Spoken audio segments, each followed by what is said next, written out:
Hey guys, it's Miss Catapult.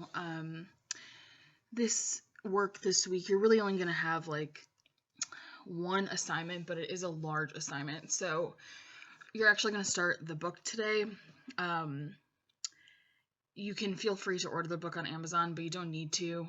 I'm going to send out a digital copy of the book so you all will have access to that. It's the entire thing in a PDF, so that shouldn't be a problem at all. But we are going to read the first chapter today. It is a little bit lengthy, so just prepare yourself for that. I highly recommend breaking it up into like a couple days. Don't feel like you have to do it all in one sitting unless you really, really want to. This assignment in its entirety is worth 35 points, so it's a pretty good chunk. It's probably the biggest one so far, so just bear with me. All right. So what you're going to be doing, and we have talked about this before, you're going to be we're going to be talking about indirect characterization. We did this first quarter with the things they carried when we made the Facebook profile for Ashma, Ashok, or Gogol. We did this third quarter towards the right before spring break. Actually, we did talk about indirect characterization with Janie and Tea Cake. So I don't know if you remember that, but we did do it. So that's what we're going to be working on today. You do have an essential question, and you do not need to answer that right now. But it is, what inferences can you draw from your analysis of platoon leader Jimmy Cross? Support with textual evidence. It will be a paragraph, so just a heads up. All right. So for your warm up, if you left the house this morning knowing you may not return, what are 5 things you would bring with you? They must be able to fit in your backpack, purse, or wallet, and you need to explain why you would bring each item. Now, let me be very clear. Your purse, or like a backpack, or even your wallet, that counts as one item. The things in it do not count with the one item. So if your wallet is normally in your purse, if you say you want to bring your purse, your wallet and your purse count as 2 things. So, or if you say you want to bring your wallet, if you say, well, I'm going to bring my wallet, well, the contents of your wallet count as individual items. So if you want to bring a backpack that has your purse, your wallet, and a debit card, that's 4 items already. A backpack, a purse, a wallet, and a debit card. So if you just want to bring your wallet and you want to bring a debit card, pictures of your family, and I don't know, cash or something, that's 4 items right there. Wallet, debit card, cash, pictures of your family. So think about it like that. All right, so some vocabulary you need to know for the work this week. So you have direct characterization. Again, we have talked about this, so this should just be a refresher. This is when the writer makes a direct statement about a character's personality and tells what the character is like. So they will tell you that they are angry, or they will tell you that they are, tall, or something like that. Indirect characterization is the opposite. This is when the writer reveals information about a character and his or her personality through that character's thoughts, words, and actions, along with how other characters respond to that character, including what they think and say about him or her. So it's the difference between showing and telling. When you have indirect characterization, they show you what the character is like. When you have direct characterization, they're going to tell you what the character is like. So the last one is SOP. It's a term you're going to hear a lot in this book. It stands for Standard Operating Procedure. If any of you are in ROTC or have parents in the military, you probably are familiar with this. So these are things that everyone in this book must carry with them. So you're not going to worry about things that are SOP today. So if you see SOP, you don't have to worry about it. All right. So these are some characters you must know. They will be all talked about in this chapter. These are not the only characters in this book, but these are the only characters in chapter 1. There are 9. So you have Jimmy Cross, Henry Dobbins, Kiowa, Ted Lavender, Rat Kiley, Dave Jensen, Mitchell Sanders, Norman Bowker, and least drunk. All right, so here's what we're going to do. You're going to read chapter 1 of the things they carried. As you read, you're going to write down the things that each character carries. Now, there is a chart for this, and it is also attached in focus. You should also have that open if you're watching this. You will not write down things that are SOP. So again, these are things that everyone carries, or things that are specific to their job. So even if not everybody carries it, but if they have to carry it for their specific job, it doesn't count. You will write down things that are not tangible as well. So things like happiness, fear, anger, trust, etc. You'll see, they'll give you an example in the book.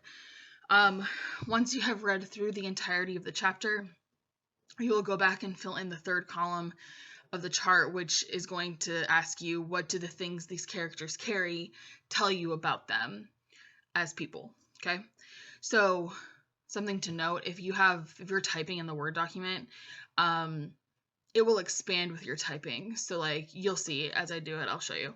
So if you watch the video for this, and well, if you currently hear me. So if you're watching this, we're going to do part of it together. So never fear, Miss Catapult is here. So, all right, here's a link to the book. And this is what your chart looks like. Again, you're not doing it in the PowerPoint, you're going to do it on the Word document. All right, so let's do this thing. So, hi. This is what the book looks like online. Nope, come on. They have listed over here page numbers, and you see how these like red numbers down here, this one's a 1, that just signifies, and they tell you this down here, that like this is the end of page 1 in the actual hard copy of the book. So you'll see that there's 2 pages per page of this PDF. So like this is page 2 and this is page 3, if that makes sense. You'll kind of see as we go. All right, so this is what your chart looks like. So you've done all this part, done all of this. This is your chart. This is what we're going to fill in together. So, all right, I'm going to read part of this to you, and we'll fill it in together. No big deal. All right, so this is the first page. All right, so the things they carried. First Lieutenant Jimmy Cross carried letters from a girl named Martha, a junior at Mount Sebastian College in New Jersey. They were not love letters, but Lieutenant Cross was hoping, so he kept them folded in plastic at the bottom of his rucksack. In the late afternoon, after a day's march, he would dig his foxhole, wash his hands under a canteen, unwrap the letters, hold them with the tips of his fingers, and spend the last hour of life pretending.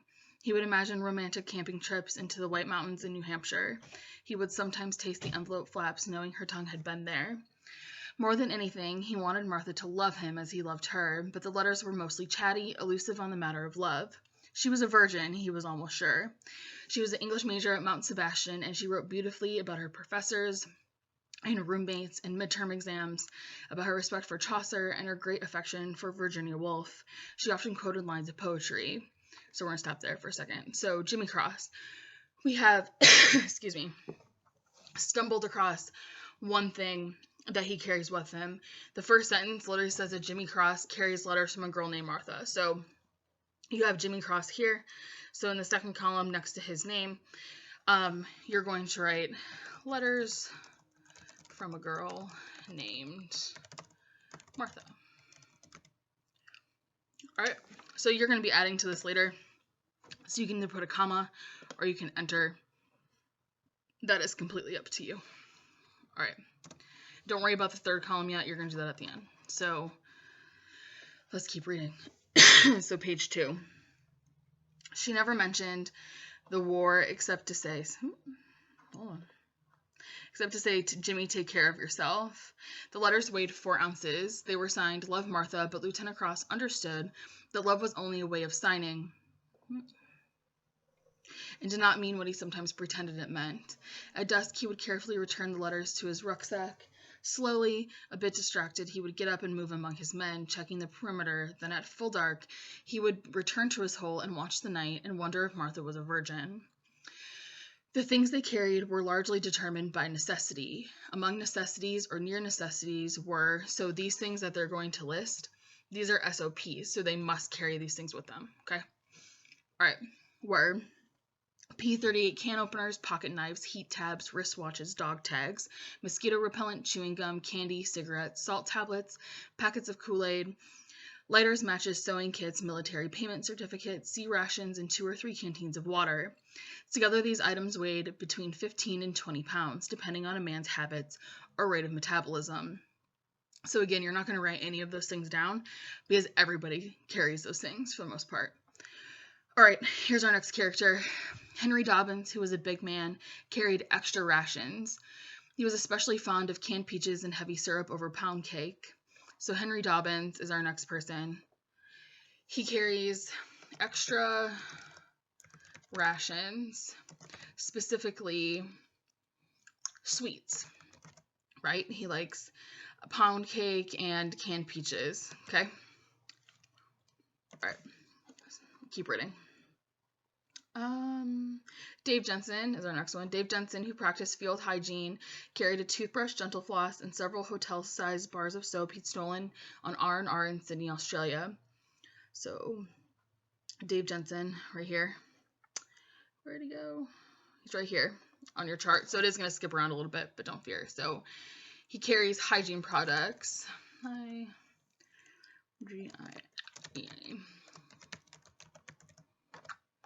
All right. Okay, right here is where we left off. Ted Lavender, who was scared, carried tranquilizers until he was shot in the head outside of the village of Thankee in mid-April.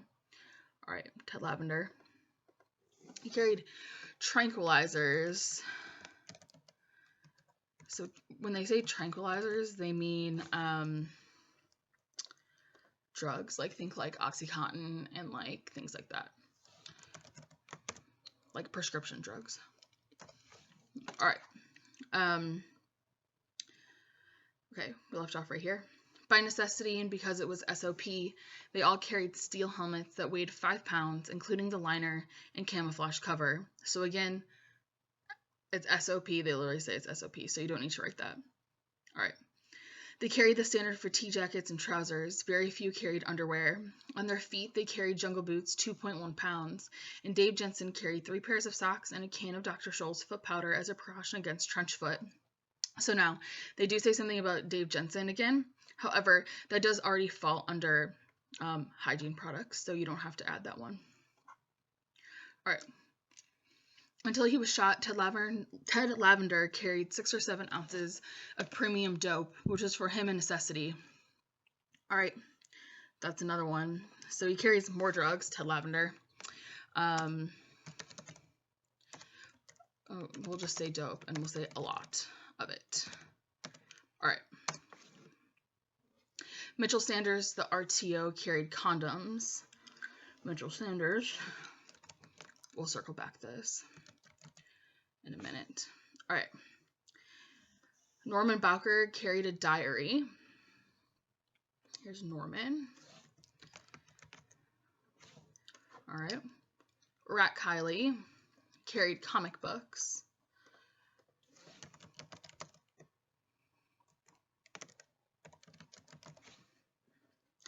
Kiowa, a devout Baptist, carried an illustrated New Testament that had been presented to him by his father, who taught Sunday school in Oklahoma City, Oklahoma. As a hedge against bad times, however, Kiowa also carried his grandmother's distrust of the white man, his grandfather's old hunting hatchet. All right, so Kiowa, here's a little something, okay? Kiowa's a Baptist, so he carries a Bible, okay? He also carries, and this is when they talk about not tangible items, he carries his grandmother's distrust of the white man. And he also carries his father's hunting hatchet. All right. You'll find out later that Kiowa is Native American. Okay. All right, here's where we left off. Necessity dictated. Because the land was mined and booby-trapped, it was SOP for each man to carry a steel-centered nylon-covered flak jacket which weighed 6.7 pounds, but which on hot days seemed much heavier. Because you could die so quickly, each man carried at least one large compressed bandage, usually in the helmet band, for easy access. Because the nights were cold, and because the monsoons were wet, each carried a green plastic poncho that could be used as a raincoat or ground sheet or makeshift tent. With its quilted liner, the poncho weighed almost 2 pounds, but it was worth every ounce. In April, for instance, when Ted Lavender was shot, they used his poncho to wrap him up and carry him across the paddy, then to lift him into the chopper that took him away. They were called legs or grunts. To carry something was to hump it, as when Lieutenant Jimmy Cross humped his love for Martha up the hills and through the swamps. In its intransitive form, to hump meant to walk or to march, but it implied burdens far beyond the intransitive. Almost everyone humped photographs. In his wallet, Lieutenant Cross carried 2 photographs of Martha. So that's another one. He carries photos of Martha. All right. Next page. The first was a Kodacolor snapshot signed Love, though he knew better. She stood against a bricked wall. Her eyes were gray and neutral, her lips slightly open as she stared straight on at the camera. At night, sometimes Lieutenant Cross wondered who had taken the picture, because he knew she had boyfriends, because he loved her so much, and because he could see the shadow of the picture taker spreading out against the brick wall. The second photograph had been clipped from the 1968 Mount Sebastian yearbook. It was an action shot, women's volleyball, and Martha was bent horizontal to the floor, reaching, the palms of her hands in sharp focus, the tongue taut, the expression frank and competitive. Sorry, I lost my place. Okay. There was no visible sweat. She wore white gym shorts. Her legs, he thought, were almost certainly the legs of a virgin, dry and without hair, the left knee cocked and carrying her entire weight, which was just over 100 pounds. Lieutenant Cross remembered touching that left knee. A dark theater, he remembered, and the movie was Bonnie and Clyde.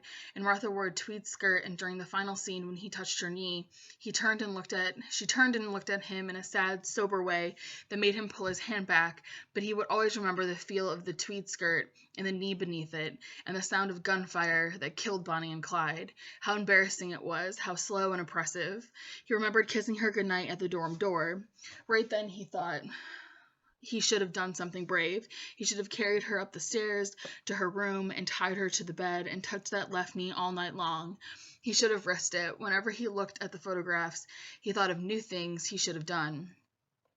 What they carried was partly a function of rank, partly a field specialty. As a first lieutenant and platoon leader, Jimmy Cross carried a compass, maps, code books, binoculars, and a .45 caliber pistol that weighed 2.9 pounds fully loaded. He carried a strobe light and the responsibility for the lives of his men. Okay, so these things right here, the compass, maps, code books, blah, blah, blah, blah, blah, blah, blah, that's specific to his job. You don't have to write that down. However, it does say that he carries the responsibility for the lives of his men. That's super important, and you need to write that down. So, the responsibility for the lives of his. All right. Moving on. As an RTO, Mitchell Sanders carried the PRC-25 radio, a killer, 26 pounds with its battery. As a medic, Rat Kiley carried a canvas satchel filled with morphine and plasma and malaria tablets and surgical tape and comic books and all the things a medic must carry, including M&Ms for especially bad wounds, for a total of nearly 20 pounds. So Rat Kiley's a medic, so he has to carry all this stuff, but something that he does carry that we don't have down, that he doesn't necessarily have to carry, is M&Ms for especially bad wounds. Oh, can't spell.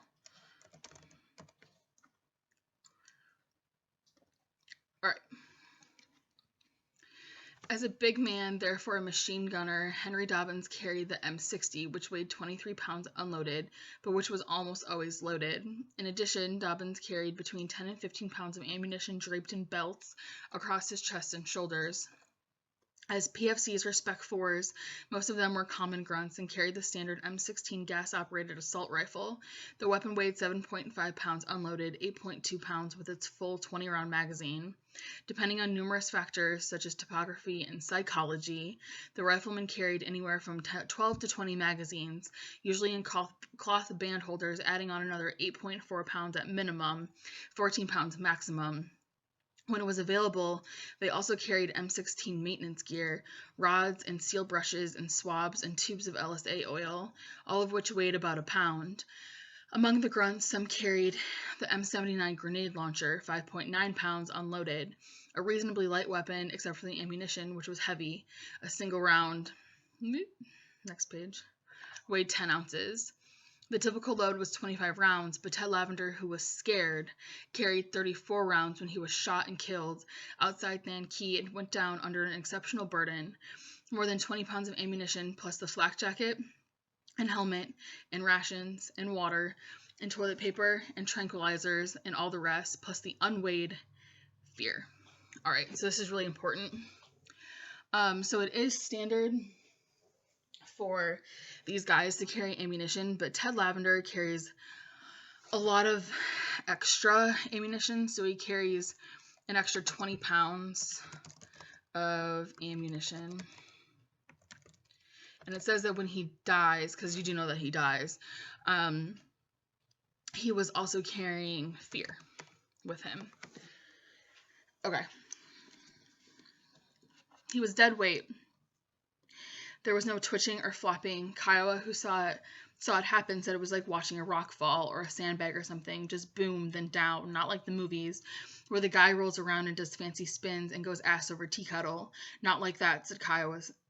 Not like that, Kiowa said. The poor bastard just flat fuck fell, boom, down. Nothing else. It was a bright morning in mid-April. Lieutenant Cross felt the pain.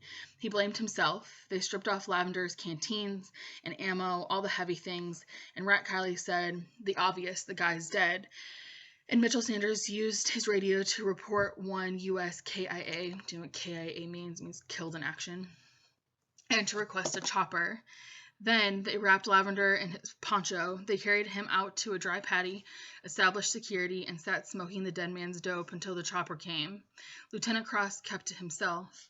He pictured Martha's smooth young face, thinking how he loved her more than anything, more than his men, and now Ted Lavender was dead because he loved her so much, and could not stop thinking about her. When the dust-off arrived, they carried Lavender aboard. Afterward, they burned Nan Key. They marched until dusk, then dug their holes. And that night, Kiowa kept explaining how you had to be there, how fast it was, how the poor guy just dropped like so much concrete. Boom, down, he said, like cement. All right, so it's going to be your task to read the rest of it. It is a little bit lengthy, so just hang in there. I promise it's not that bad. So we are going to go back, and I just want to give you an example of how you fill in the third column. So this is... Okay, so if we look at Jimmy Cross, he carries letters from a girl named Martha, photos of Martha, the responsibility for the lives of his men. You will see more as we go. But what can you infer about Jimmy Cross based upon the things that he carried? Well, he seems to be emotional or in touch with his emotions, right? He's a romantic, okay? And you can add more to this later.